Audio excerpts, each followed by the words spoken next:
मित्रों, आज एक नए टॉपिक को लेकर के हाजिर हूँ। यह है ऑब्जेक्ट। ऑब्जेक्ट के विषय में बहुत विद्यार्थी भ्रमित रहते हैं। ऑब्जेक्ट होता क्या है? अभी पिछले वीडियो में मैंने बताया था ऑब्जेक्ट क्या होता है। ऑब्जेक्ट की पहचान ये होती है कि वाक्य में क्या, किसको,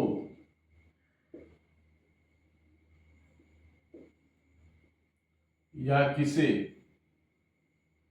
किसको या किसे एक ही बात होती है, लगाकर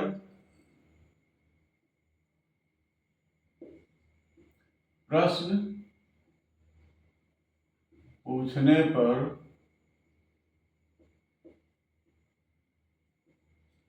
यदि उत्तर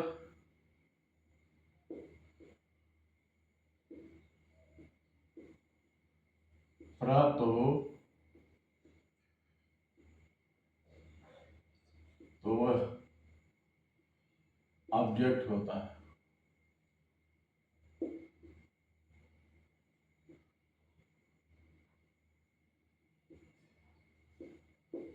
जैसे he eats a mango, ये इसमें ऑब्जेक्ट है कि नहीं है? ये तो वर्ब हो गया, ये सब्जेक्ट है। अब ये क्या है? ऑब्जेक्ट है कि नहीं है? इसमें पूछिए वह क्या खाता है, वह क्या खाता है, या किसे खाता है, या किसको खाता है। तो अगर कोई उत्तर मिल गया तो जो उत्तर प्राप्त होता है वही ऑब्जेक्ट होता है। वह आम खाता है, तो यहाँ पर ए मैंगो ऑब्जेक्ट हुआ। कहीं कहीं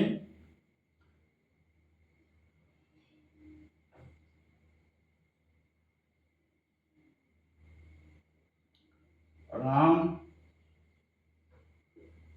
फ्लाइज अ काइट, राम क्या उड़ाता है, इसका उत्तर मिल गया काइट। यह हो गया ऑब्जेक्ट। आई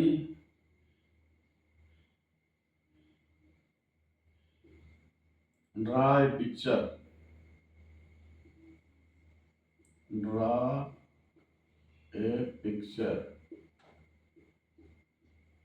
ड्रा में से होता है खींचना, बनाना। पिक्चर बनाने के लिए ड्रा शब्द का यूज होता है।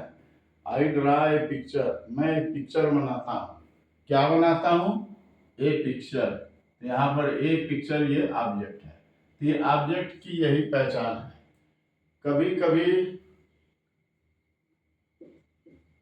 The birds fly in the sky, students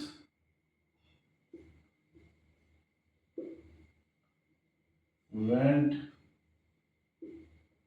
into the classroom।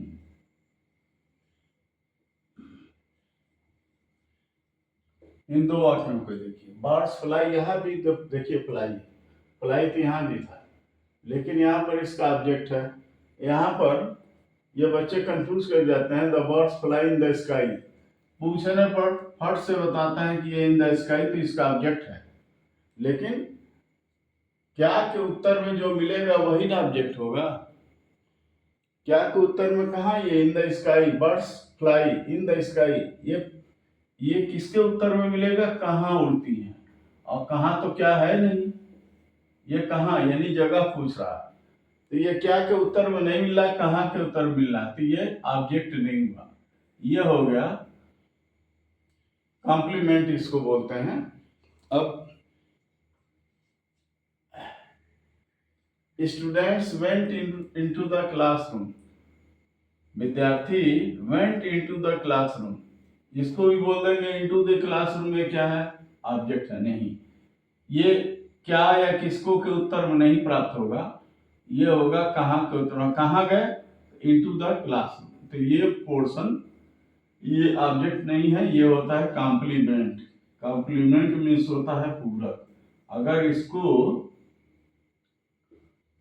इसको न दिया जाए तो स्टूडेंट्स वेंट अगर खाली बोले, स्टूडेंट चले गए, लेकिन इसके अर्थ को और स्पष्ट करने के लिए कॉम्प्लीमेंट का प्रयोग हो गया है। तो इससे साफ पता चल रहा है कि स्टूडेंट्स गए तो कहाँ गए, into the classroom.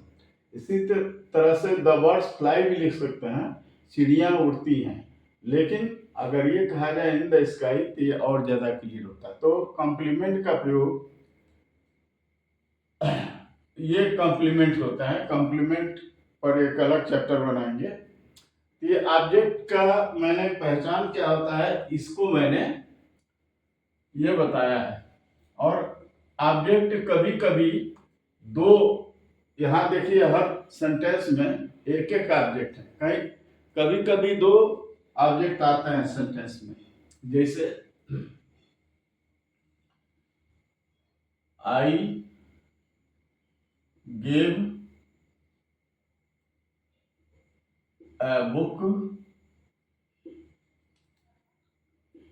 to him, इसको हम ऐसे भी लिख सकते हैं, आई गेव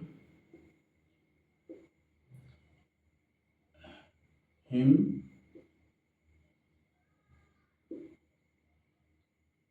अ बुक। ये कहीं अर्थ हुआ दोनों का, लेकिन यहाँ क्या है, देखिए इस सेंटेंस में देखिए गेव ये वर्ब है, इस वर्ब के कितने ऑब्जेक्ट हैं, ए बुक। क्या दिया, क्या के उत्तर में आया, ए बुक। एक तो ये हो गया, और दूसरा है टू हिम, किसको, किसको के उत्तर में ये प्राप्त हो रहा है। तो एक ये ऑब्जेक्ट हो गया और दूसरा ये ऑब्जेक्ट है। यहाँ पर इस सेंटेंस में दो ऑब्जेक्ट है। इसी तरह से इसको मैंने इसमें जो ये दोनों ऑब्जेक्ट हैं, दोनों ऑब्जेक्ट का क्रम चेंज कर दिया। हिम जो था बाद में था, उसको पहले कर दिया, बाद में ए बुक कर दिया। यहाँ पर मैंने किसको दिया, तो उसको दिया। क्या दिया, एक बुक दिया। यहाँ भी एक ये और दूसरा ये, दो ऑब्जेक्ट हो गए। अब सवाल ये होता है कि ये दो दो ऑब्जेक्ट हैं, तो यहाँ पर तो हिम है, हिम के पहले टू लगा है, लेकिन यहाँ हिम के पहले टू नहीं लगा है। अब देखिए इन दोनों ऑब्जेक्ट को हम क्या बोलते हैं। पहले वाला ये जो नॉन लिविंग जो थिंग्स होते हैं, इनको हम डायरेक्ट ऑब्जेक्ट बोलते हैं, डायरेक्ट ऑब्जेक्ट। और लिविंग पर्सन या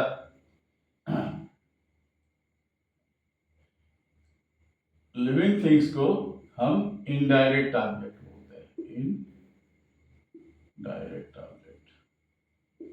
इनडायरेक्ट ऑब्जेक्ट बोलते हैं। तो ये चीज क्लियर हो गया। नॉन लिविंग को हम डायरेक्ट ऑब्जेक्ट बोलते हैं और लिविंग को इनडायरेक्ट ऑब्जेक्ट करते हैं। ये अपने व्यवहार से भी देखिए, जब कोई वस्तु आप किसी को देते हैं तो पहले आपके हाथ में क्या होता है, वो वस्तु होती है, वह वस्तु आपके हाथ में पहले होती है। तो डायरेक्ट इसीलिए उसको कहते हैं कि वो जो है डायरेक्ट ऑब्जेक्ट हो जाती है। अब बाद में उसको देते हैं ना, पहले इसे पेन मैं किसी को दे रहा हूँ, ये पेन मेरे हाथ में है तो ये डायरेक्ट मेरे हाथ में है, इसीलिए इसको डायरेक्ट ऑब्जेक्ट कहते हैं। बाद में जिस किसी को भी देंगे वह जो लिविंग थिंग होगा वो इनडायरेक्ट ऑब्जेक्ट होता है। बस ये ध्यान दीजिए कि non living direct, living indirect object होते हैं। अब यहाँ देखिए, जब इनको हम वर्ब के तत्काल बाद,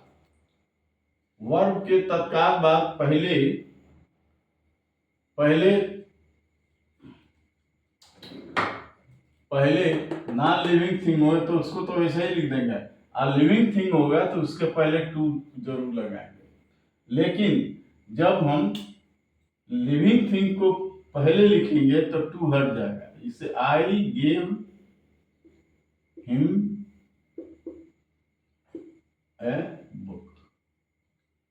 तो ये हो गया कि ऑब्जेक्ट सेंटेंस में दो तरह के होते हैं, दो आ जाए तो एक डायरेक्ट होगा और एक इनडायरेक्ट होगा। अब ये ऑब्जेक्ट के टाइप कितने होते हैं? दो होते हैं। जो ऑब्जेक्ट वर्ब के लिए आते हैं, जैसे इन सब सेंटेंस में देखिए, he eats a mango, he eats a mango verb के तत्काल बाद आते हैं और वर्ब के लिए आते हैं, तो ये ऑब्जेक्ट टू ए वर्ब होते हैं। तो पहला ये हो गया ऑब्जेक्ट टू ए वर्ब। इसका एग्जांपल ये है, यहाँ पर Ram flies a kite, object to verb flies. I draw a picture object हुआ, object to the verb draw. ठीक है, तो ये हो गया ऑब्जेक्ट टू ए वर्ब। दूसरा होता है object to A preposition.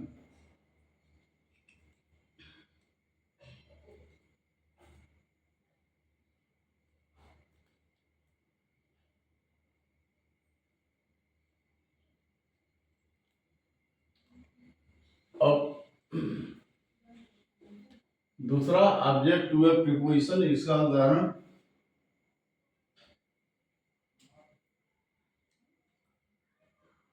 The sun is about to set,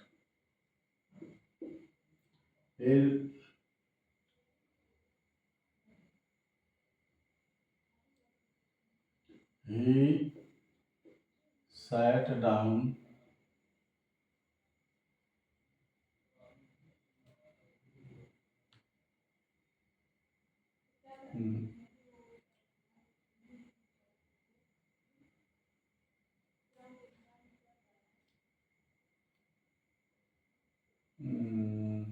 ये नहीं होगा।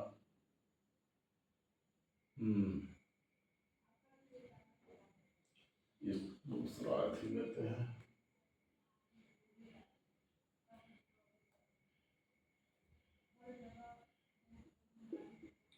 he writes a story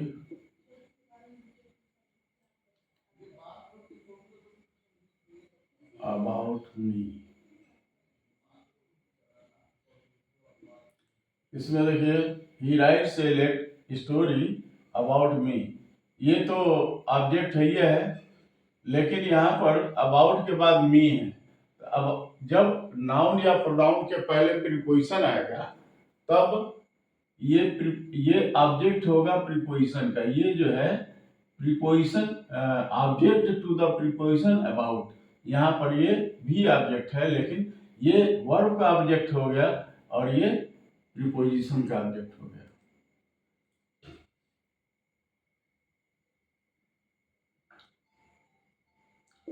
Ram sat under the tree, यहाँ पर देखिए, Ram sat under the tree. अब यहाँ पर द ट्री नाउन है, इसके पहले प्रीपोजिशन है, तो ये द ट्री जो है ऑब्जेक्ट हुआ और ये ऑब्जेक्ट किसका है? ये प्रीपोजिशन का है। तो ये ऑब्जेक्ट हुए प्रीपोजिशन हुआ। तो यहाँ पर दो तरह का ऑब्जेक्ट बताया गया, ऑब्जेक्ट टू ए वर्ब और ऑब्जेक्ट टू ए प्रीपोजिशन। आशा है कि आप लोगों को ये ऑब्जेक्ट के विषय में अच्छी जानकारी हो गई होगी। अब यदि वीडियो आपको अच्छा लगा हो तो कृपया इसको लाइक सब्सक्राइब करें और कमेंट भी दें कि मेरा प्रयास कितना सफल रहा है। धन्यवाद।